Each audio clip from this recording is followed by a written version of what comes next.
कहानी की शुरुआत होती है भविष्य में, जहां बिल्कुल इंसानों जैसे दिखने वाले इंटेलिजेंट रोबोट बना दिए गए थे। इन रोबोट्स को एंड्रॉइड्स बुलाया जाता था। एंड्रॉइड्स का काम सिंपल था, घर के सारे काम करना और इंसानों की मदद करना। सब कुछ नॉर्मल चल रहा था, लेकिन कोई नहीं जानता था कि बहुत जल्द सब कुछ बदलने वाला है। इसके बाद हम जॉर्जिया नाम की एक जवान लड़की को देखते हैं जो आज क्रिसमस ईव मना रही थी। अचानक से उसे एक अजीब सी खबर मिली। बाथरूम में जाकर उसने कई टेस्ट किए और तब जाकर पता चला कि वो प्रेग्नेंट है। जॉर्जिया ने तुरंत अपने बॉयफ्रेंड सैम को सब कुछ बता दिया। उन दोनों ने कभी बच्चे की प्लानिंग नहीं की थी, लेकिन सैम ने उससे वादा किया कि मैं तुम्हारा और हमारे होने वाले बच्चे का पूरा ख्याल रखूंगा। उसने जॉर्जिया से ये भी कहा कि मेरे साथ शिफ्ट हो जाओ ताकि आगे चलकर वो दोनों मिलकर अपने बच्चे को पाल सकें। लेकिन जॉर्जिया को तो अभी कुछ समझ ही नहीं आ रहा था। उसे नहीं पता था कि वो माँ बनना भी चाहती है या नहीं। सिर्फ इतना ही नहीं, वो तो सैम को लेके भी श्योर नहीं थी कि उसके साथ जिंदगी काटनी भी है या नहीं। इसी भारी उलझन के बीच अचानक जॉर्जिया के माँ बाप घर आ गए। हालात अजीबोगरीब थे, इसलिए जॉर्जिया ने फैसला किया कि फिलहाल वो प्रेगनेंसी वाली बात को राज ही रखेगी। जब उसके माँ बाप घर पर ही क्रिसमस मना रहे थे, तब जॉर्जिया और सैम अपने कॉलेज के दोस्तों के साथ मौज मस्ती करने बाहर निकल गए। मगर घर से निकलने से पहले एक अजीब सी बात हुई। घर के नौकर एंड्रॉइड इलाई ने बड़े अलग से तरीके से कहा कि अपना ध्यान रखना। ये बात सैम को थोड़ी अजीब सी लगी, लेकिन उसने इस पर ज्यादा ध्यान नहीं दिया। फिर कुछ ही देर बाद दोनों पार्टी में पहुंच गए। जॉर्जिया प्रेगनेंसी वाली टेंशन भूलने की कोशिश कर रही थी, लेकिन सैम अब भी उस बात को लेकर सीरियस और परेशान था। उसने जॉर्जिया को शराब पीने से भी मना किया, मगर ये बात जॉर्जिया को बिल्कुल पसंद नहीं आई और गुस्से में वो सैम से दूर हो गई। पूरी रात उसने सैम से थोड़ी दूरी ही बनाए रखी। तभी जॉर्जिया की एक दोस्त उसके पास आई ताकि पूछ सके कि क्या हुआ, सब ठीक है ना। लेकिन उनकी बात चल ही रही थी कि अचानक पूरे घर में एक बहुत तेज आवाज गूंजने लगी। उसी पल अचानक सभी इलेक्ट्रॉनिक डिवाइसेस में इंटरफेरेंस होने लगा। ऐसा लग रहा था जैसे पूरे शहर में कुछ अजीब हो रहा हो। और तभी पार्टी में मौजूद एक एंड्रॉइड अचानक से अपना कंट्रोल खो बैठा। उस एंड्रॉइड ने बिना वार्निंग के अंदर मौजूद सभी लोगों पर हमला करना शुरू कर दिया। एक लड़के ने तुरंत सिक्योरिटी कोड का इस्तेमाल करके उसकी प्रोग्रामिंग बंद करने की कोशिश की, लेकिन हैरानी की बात यह थी कि एंड्रॉइड ने उसकी कोई बात नहीं मानी। अब सैम ने तुरंत जॉर्जिया को वहां से बाहर ले जाने की कोशिश की, लेकिन एंड्रॉइड ने उसका रास्ता ब्लॉक कर दिया और सीधा सैम पर हमला करने लगा। सैम ने उसे रोकने की पूरी कोशिश की, लेकिन रोबोट उसे जमीन पर गिराकर उसका गला दबाने लगा। अब जॉर्जिया अपने बॉयफ्रेंड को बचाने के लिए भागी, लेकिन एंड्रॉइड ने उसे जोर से लात मारकर दूर फेंक दिया। अब रोबोट सैम को खत्म करने ही वाला था कि तभी एक लड़के ने बेसबॉल बैट लेकर अचानक एंड्रॉइड पर पीछे से हमला कर दिया। इस जोरदार हमले से एंड्रॉइड को जबरदस्त चोट आई, जिसके बाद उसकी गर्दन से एक अजीब सा ग्रे लिक्विड बहने लगा। अब एंड्रॉइड तबाह हो चुका था, लेकिन असली प्रॉब्लम अभी शुरू हुई थी। कुछ ही पलों बाद जॉर्जिया और बाकी लोगों को बाहर से लोगों के चीखने की आवाजें सुनाई देने लगी। जब सब लोग घर से बाहर निकले तो उन्होंने देखा कि पूरे शहर में अफरा तफरी मच गई थी। हर जगह एंड्रॉइड्स घर तोड़ रहे थे और अपने ही मालिकों पर हमला कर रहे थे। ऐसा लग रहा था कि उस रहस्यमयी आवाज ने एंड्रॉइड्स की प्रोग्रामिंग को बदल दिया था और अब दुनिया भर में रोबोट इंसानों के खिलाफ हो गए थे। इस खौफनाक घटना के 9 महीने बाद हम देखते हैं कि जॉर्जिया और सैम जंगल के बीच छुपे हुए थे। जॉर्जिया अब कभी भी बच्चे को जन्म देने वाली थी। अब दोनों अपनी जान बचाने के लिए भटक रहे थे और हर वक्त कोशिश करते थे कि एंड्रॉइड्स का ध्यान उन पर ना पड़े। असल में वो दोनों बॉस्टन जाने के रास्ते पर थे। बॉस्टन उन चंद शहरों में से था जो एंड्रॉइड अटैक के बाद भी बच गए थे, लेकिन उन्हें वहां जल्द से जल्द पहुंचना बहुत जरूरी था। अपने सफर पर एक दिन जॉर्जिया और सैम को रास्ते में एक मिलिट्री बेस नजर आया। जैसे ही वो बेस के पास पहुंचे तो सोल्जर्स ने तुरंत उन्हें रोक लिया और सरेंडर करने को कहा। इस खतरनाक दुनिया में किसी पर भी आसानी से भरोसा नहीं किया जा सकता। फौजियों ने दोनों को ध्यान से इंस्पेक्ट किया ताकि ये साबित हो सके कि वो इंसान ही हैं। जब उन्हें पूरी तरह यकीन हो गया कि दोनों इंसान हैं, तब जाकर उन्हें बेस के अंदर आने दिया गया। फिर जॉर्जिया को तुरंत हॉस्पिटल विंग में भेज दिया गया। वहाँ डॉक्टर्स ने उसका चेकअप किया और बताया कि बच्चा किसी भी वक्त पैदा हो सकता है। डॉक्टर ने जॉर्जिया से कहा कि यहीं पर रुक जाओ, क्योंकि बच्चे की डिलीवरी बेस में आराम से हो सकती है। लेकिन जॉर्जिया ने साफ मना कर दिया। उसने कहा कि मुझे हर हाल में बॉस्टन पहुंचना है, क्योंकि वहां एक जहाज है जो कई परिवारों को लेकर एशिया की तरफ जाएगा। रिपोर्ट्स के मुताबिक साउथ कोरिया जैसे देश अब दुनिया की सबसे सुरक्षित जगह बन चुके थे और वहां सिर्फ उन परिवारों को एंट्री मिल रही है जिनके साथ एक छोटा बच्चा हो। मगर डॉक्टर ने जॉर्जिया को समझाने की कोशिश की। उसने कहा कि ये आइडिया छोड़ देना ही बेहतर होगा, क्योंकि न्यूयॉर्क पर एंड्रॉइड्स के हमले के बाद बॉस्टन की सिक्योरिटी बहुत ज्यादा सख्त हो चुकी है। सिर्फ इतना ही नहीं, बॉस्टन पहुंचने के लिए उन्हें एक लंबा और खतरनाक जंगल पार करना पड़ेगा। उस जगह को नो मैन्स लैंड कहते थे। ये नाम इसलिए पड़ा था क्योंकि वहां सिर्फ एंड्रॉइड्स का कब्जा है। रात को सैम कुछ फौजियों से बात करने निकल गया कि कोई उन्हें बॉस्टन तक ले जा सकता है क्या। लेकिन वहां जाकर सैम ने एक अजीब और भयानक मंजर देखा। सभी फौजी आग के सामने खड़े थे और वो कुछ रिचुअल जैसा कर रहे थे। इस रिचुअल में फौजियों के शरीर पर गर्म लोहे से एक निशान लगाया जा रहा था, जैसे वो खुद को आने वाली जंग के लिए तैयार कर रहे हों। मगर सैम ने बीच में आते हुए एक फौजी से कहा कि बॉस्टन तक ले जा सकते हो भाई। तब एक सोल्जर ने उसे चैलेंज दिया। उसने कहा कि बॉस्टन तो नहीं, लेकिन अगर तुम मुझे लड़ाई में हरा दो तो मैं तुम्हें पास वाले टाउन तक छोड़ दूंगा। शुरू में तो सैम ने इस चैलेंज से मना कर दिया, लेकिन फिर उसने जॉर्जिया और अपने होने वाले बच्चे के बारे में सोचा और वो लड़ने को तैयार हो गया। फिर अगली सुबह जॉर्जिया को फौजी बेस के कमांडर के पास ले गए। वहां का सीन देखकर जॉर्जिया हक्की बक्की रह गई। उसने देखा कि सैम को बंदी बनाकर रखा गया था। उनकी उस फाइट के दौरान सैम ने फौजी को इतना जोरदार मुक्का मारा कि वो लगभग अंधा हो गया था। इस वजह से बेस कमांडर काफी गुस्से में था। उसने तुरंत फैसला किया कि सैम और जॉर्जिया दोनों को बेस से तुरंत निकाल दिया जाएगा। अब उन्हें सिर्फ 2 मिनट देते हुए वार्निंग दी गई कि अगर उस टाइम के अंदर वो बेस से नहीं निकले तो फौजी उन्हें दुश्मन समझकर हमला कर देंगे। अब उनके पास कोई चारा नहीं बचा, इसलिए सैम और जॉर्जिया ने जल्दी से अपना सामान उठाया और मजबूरन मिलिट्री बेस छोड़ दिया। मगर उन्हें नहीं पता था कि उनका आने वाला सफर इतना खतरनाक होने वाला है। बेस छोड़ने से पहले डॉक्टर ने उन दोनों की एक आखिरी बार मदद की। उसने उन्हें कॉटन, हाइड्रोजन पेरोक्साइड और कुछ जरूरी मेडिकल सप्लाईज दी। साथ ही उसने जॉर्जिया को यह भी सिखाया कि बच्चे को जन्म देने के बाद उसके पेट से जुड़ी हुई नली कैसे काटनी है। जॉर्जिया ने उसका दिल से शुक्रिया अदा किया। इसके बाद वो सैम के साथ वहां से निकल गई। सैम ने जाने से पहले सोल्जर्स से अपनी बंदूक और मशेटी वापस ले ली, लेकिन जॉर्जिया अभी भी नाराज थी कि तुम करना क्या चाहते थे। अब दोनों के बीच फिर से बहस शुरू हो गई। तभी अचानक जंगल के अंदर से तेज गरजने वाली बिजली की आवाज सुनाई दी। कुछ ही देर में तेज बारिश शुरू हो गई। अब दोनों ने जल्दी से कोई सुरक्षित जगह ढूंढने की कोशिश की जहां वो पनाह ले सकें। बड़ी मुश्किल से एक लंबी और थकान भरी रात गुजारने के बाद उन्हें एक खेत के पास छोटा सा घर नजर आया। सैम पहले अंदर गया ताकि देख सके कि ये जगह सुरक्षित है या नहीं। किस्मत से घर बिल्कुल खाली और सुनसान था। वहां कोई नहीं रहता था, इसीलिए दोनों ने फैसला किया कि वो रात वहीं गुजारेंगे। दोनों ने मिलकर घर को थोड़ा साफ किया ताकि वो आराम से सो सकें। फिर सैम एक बेडरूम में गया ताकि वहां से गद्दा ला सके और वहीं उसे एक पुराना पोलरॉइड कैमरा मिल गया। हैरानी की बात यह थी कि कैमरा अभी भी काम कर रहा था। गलती से सैम ने अपनी ही एक तस्वीर खींच ली और तब पता चला कि कैमरा में सिर्फ एक आखिरी फोटो बाकी है। तब सैम ने फैसला किया कि वो कैमरा संभाल कर रखेगा। उसने सोचा कि जब बच्चा पैदा होगा तब वो एक आखिरी फोटो लेकर अपने छोटे से परिवार की तस्वीर लेंगे। जॉर्जिया को सैम की ये बात बहुत पसंद आई। तब उसने सैम से गुस्सा करने के लिए माफी भी मांगी। इस पर सैम ने सिर्फ इतना कहा कि मैं कोई भी काम यही सोचकर करता हूँ कि तुम और बच्चा दोनों सुरक्षित रहो। फिर रात को दोनों सोने की कोशिश कर रहे थे, लेकिन जॉर्जिया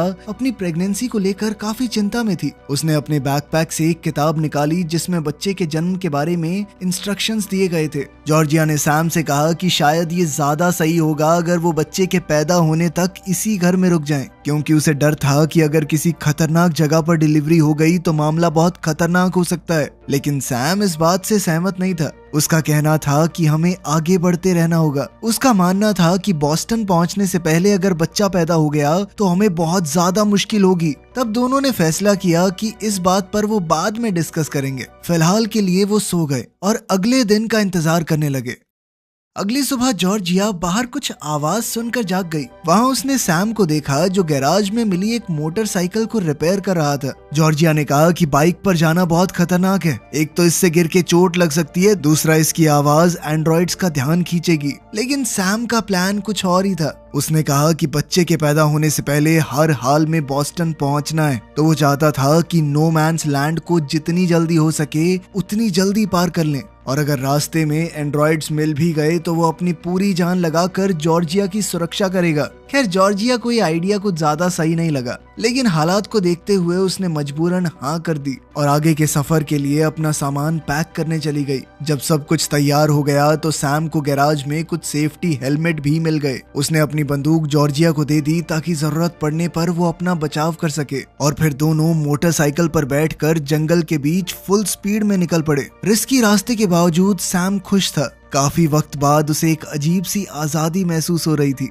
उसे ऐसा लग रहा था मानो एंड्रॉइड्स ने कभी अटैक किया ही ना हो, बिल्कुल उस दुनिया की तरह जो एंड्रॉइड्स के हमले से पहले की थी। जॉर्जिया भी काफी हद तक वैसा ही महसूस कर रही थी। लेकिन तभी जंगल के बीच में अचानक से उसे लगा कि कोई परछाई पेड़ों के बीच से गई हो। एक बार को उसे लगा कि शायद ये वहम होगा, और दोनों अपने रास्ते पर चलते रहे। फिर कुछ देर बाद उन्होंने आगे चलकर एक नदी के पास रुकने का फैसला किया। जब सैम मोटरसाइकिल को थोड़ा और रिपेयर कर रहा था, तब जॉर्जिया पास बैठकर अपने होने वाले बच्चे के लिए लोरी गाने लगी। कुछ देर के लिए सब कुछ शांत लग रहा था, लेकिन तभी उसे पास से ही एक अजीब सी आवाज सुनाई दी। जॉर्जिया ने तुरंत मुड़कर देखा। झाड़ियों के पीछे एक रहस्यमयी परछाई उन्हें देख रही थी। वो तुरंत समझ गई कि शायद वो एक एंड्रॉइड है, और डर के मारे उसने सैम को तुरंत वहां से भागने के लिए आवाज लगाई। सैम ने बिना एक भी पल बर्बाद किए मोटरसाइकिल स्टार्ट करने की कोशिश की, लेकिन बाइक अब स्टार्ट ही नहीं हो रही थी, और वो एंड्रॉइड तेजी से उनकी तरफ भागने लगा। जैसे ही इंजन चालू हुआ वो तुरंत फुल स्पीड में वहां से निकल गए, और साथ ही वो एंड्रॉइड भी उनके पीछे दौड़ने लगा। जॉर्जिया और सैम पूरी कोशिश कर रहे थे कि किसी तरह उससे पीछा छुड़ाकर भाग सकें, लेकिन कुछ ही देर में और भी एंड्रॉइड सामने आ गए। उन्होंने रोड पर उन्हें घेरने की कोशिश शुरू कर दी। सिचुएशन और भी खराब हो गई जब एंड्रॉइड्स ने 2 ड्रोन्स हवा में लॉन्च कर दिए। ये ड्रोन सैम और जॉर्जिया का पीछा कर रहे थे और उनकी एग्जैक्ट लोकेशन बाकी रोबोट्स को भेज रहे थे।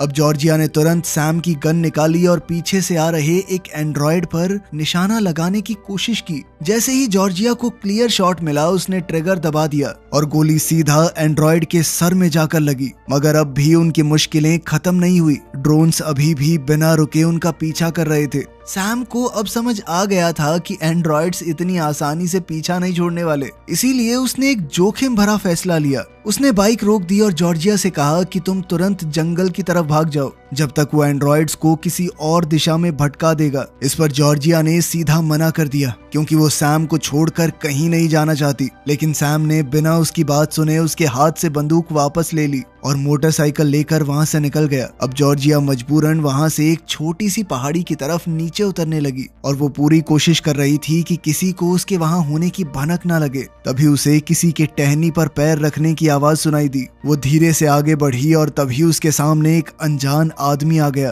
पहली नजर में तो वो आदमी इंसान ही लग रहा था। उसने जॉर्जिया से कहा कि मेरे साथ चलो, मेरे पास एक छुपने की जगह है, क्योंकि अगर एंड्रॉइड्स ने तुम्हें यहाँ पर देख लिया तो जिंदा नहीं छोड़ेंगे। जॉर्जिया सैम को छोड़कर जाना नहीं चाहती थी, लेकिन अब उसे अपने होने वाले बच्चे के बारे में भी सोचना था, इसलिए मजबूरन वो उस आदमी के साथ चल पड़ी। फिर वो आदमी उसे जंगल के अंदर ले गया जहाँ एक ट्रक को छुपा कर रखा गया था।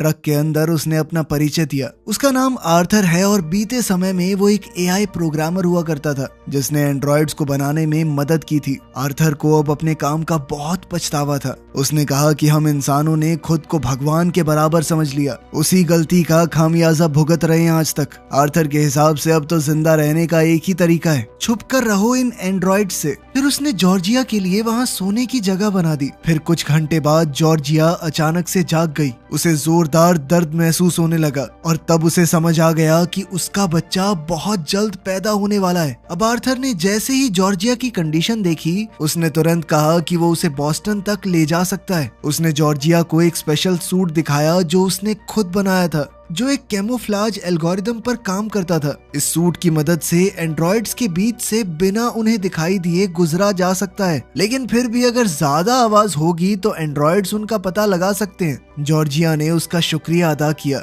लेकिन उसने कहा कि उसे सबसे पहले अपने बॉयफ्रेंड सैम को बचाना होगा, क्योंकि उसे लग रहा था कि एंड्रॉइड्स ने उसे पकड़ लिया है। जॉर्जिया की जिद देखकर आर्थर मान गया। उसने कहा कि वो उसे एंड्रॉइड्स के अड्डे तक ले चलेगा। फिर दोनों जंगल के रास्ते वहां के लिए निकल पड़े। कुछ ही देर बाद उन्हें एक बहुत बड़ा घर नजर आया, जहां से लोगों की चीखने की आवाजें आ रही थी, जैसे कोई उन पर हमला कर रहा हो। अब आर्थर ने जॉर्जिया को अपना कैमोफ्लाज सूट दिया ताकि वो सैम को पहना सके। इसके बाद आर्थर वहां से चला गया और जॉर्जिया ने सूट एक्टिवेट कर दिया। सूट के एक्टिव होते ही वो एंड्रॉइड्स के लिए गायब हो गई। धीरे धीरे वो घर की एंट्रेंस तक पहुंची, जहां उसका सामना एक डरावने से चेहरे वाले एंड्रॉइड से हुआ। लेकिन जैसा आर्थर ने बताया था, सूट की वजह से एंड्रॉइड उसे देख नहीं पा रहा था और जॉर्जिया आराम से घर के अंदर घुस गई। फिर भी उसे बिल्कुल खामोश रहना पड़ा। वो धीरे धीरे आगे बढ़ती रही और पूरी कोशिश करती रही कि कोई आवाज न हो, जबकि और भी एंड्रॉइड्स घर के अंदर इधर उधर घूम रहे थे।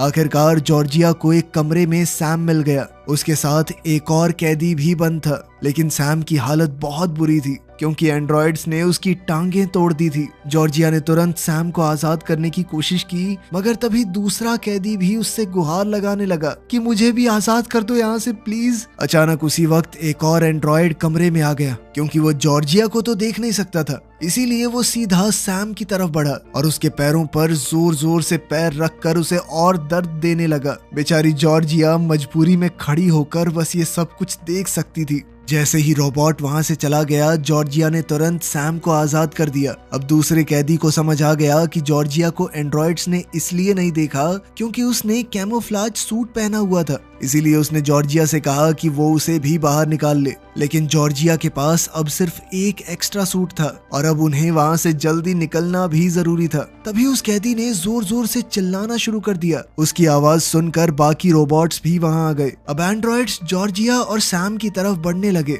मगर दोनों पूरी कोशिश कर रहे थे कि किसी तरह घर से बाहर निकल जाएं। लेकिन एंड्रॉइड्स अब उन्हें पकड़ने ही वाले थे। सब कुछ खत्म होता लग रहा था कि तभी अचानक एक एंड्रॉइड को गोली लग गई। ये गोली आर्थर ने चलाई थी, जो जॉर्जिया को बचाने के लिए वापस आ गया था। कुछ ही सेकंडों में आर्थर ने अपने जबरदस्त निशाने से कई एंड्रॉइड्स को खत्म कर दिया। वो गोलियां चलाता रहा जब तक उसकी बंदूक की सारी गोलियां खत्म नहीं हो गई। अब सिर्फ एक रोबोट बाकी था। वो सीधा आर्थर की तरफ बढ़ा, लेकिन आर्थर उसके हमले से बच गया और अपने जबरदस्त लड़ने के तरीके से उसे भी खत्म कर दिया। अब ये जगह सुरक्षित हो चुकी थी, लेकिन तभी जॉर्जिया को महसूस हुआ कि बच्चा बाहर आने वाला है। बिल्कुल भी समय न गवाते हुए आर्थर ने जॉर्जिया को ट्रक में बैठाया, सैम को भी साथ लिया और तेजी से जंगल के रास्ते बोस्टन की तरफ ड्राइव करने लगा। रास्ते में जॉर्जिया का दर्द और ज्यादा बढ़ गया और वो खुद ही बच्चे को जन्म देने की कोशिश कर रही थी, लेकिन इतनी तकलीफ और थकान की वजह से वो बेहोश हो गई।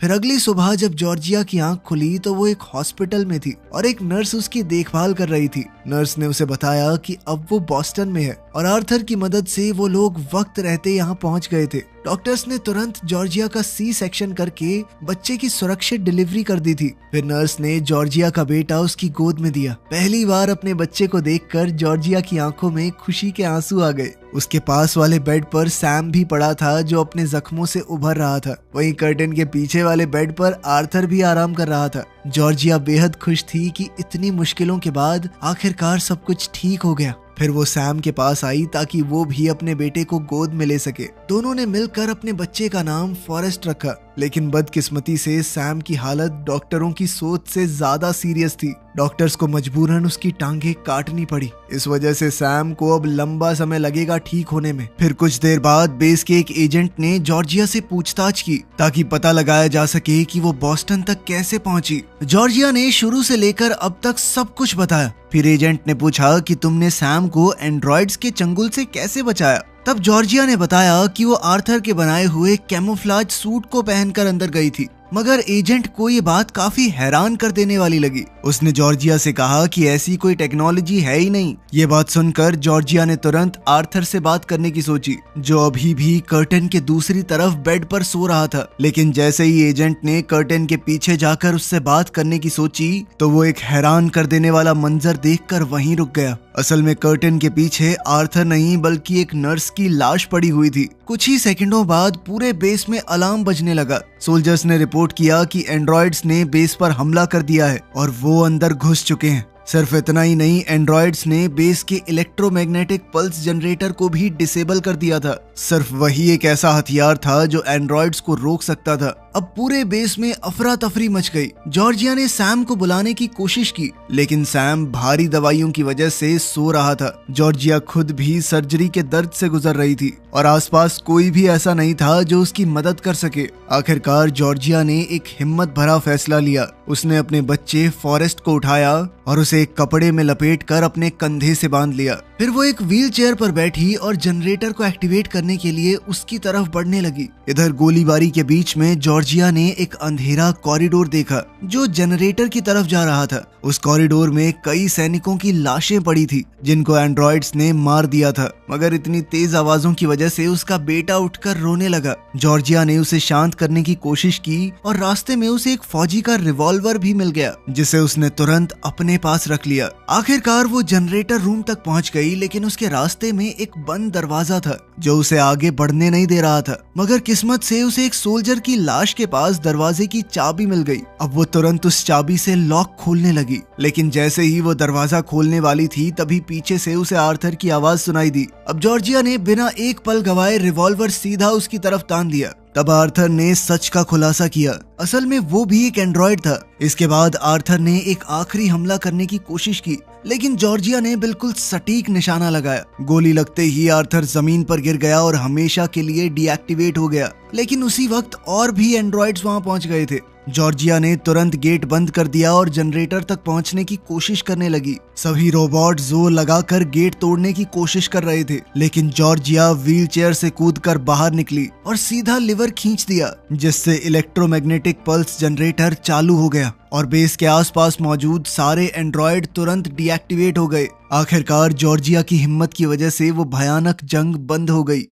अगले दिन जॉर्जिया वापस हॉस्पिटल गई और सैम के बेड के पास बैठकर फॉरेस्ट को गोद में लिए हुए ही सो गई। जैसे ही सैम की आंख खुली, जॉर्जिया बहुत खुश हुई क्योंकि इतनी मुश्किलों के बाद उसका छोटा सा परिवार फिर से एक साथ था। और जैसा कि सैम ने पहले वादा किया था, जॉर्जिया ने पोलरॉइड कैमरा निकाला और तीनों की एक परिवार की तरह फोटो ले ली। लेकिन इस खुशी के मौके के बावजूद सैम ने कहा कि उन्हें जल्दी से पोर्ट तक पहुंचना होगा ताकि वो एशिया जाने वाली शिप पकड़ सकें। सैम अभी भी पूरी तरह रिकवर नहीं हुआ था, लेकिन फिर भी दोनों पोर्ट की तरफ निकल पड़े। वहां पहुंचते ही एक जनरल ने उन्हें रोक लिया और उनसे उनकी पहचान पूछी। जॉर्जिया ने जनरल को समझाने की कोशिश की कि सैम जख्मी है और अगर उसे जाने नहीं दिया गया तो वो इन हालातों में बच नहीं पाएगा। लेकिन जनरल ने साफ कह दिया कि शिप कोरिया जा रही है और अब वो सिर्फ बच्चों को ही ले जा रहे हैं क्योंकि देश में और बड़े लोगों के लिए जगह नहीं बची। ये सुनकर जॉर्जिया बिल्कुल टूट गई। उसने जनरल से बार बार रिक्वेस्ट की कि वो उन्हें भी जाने दे,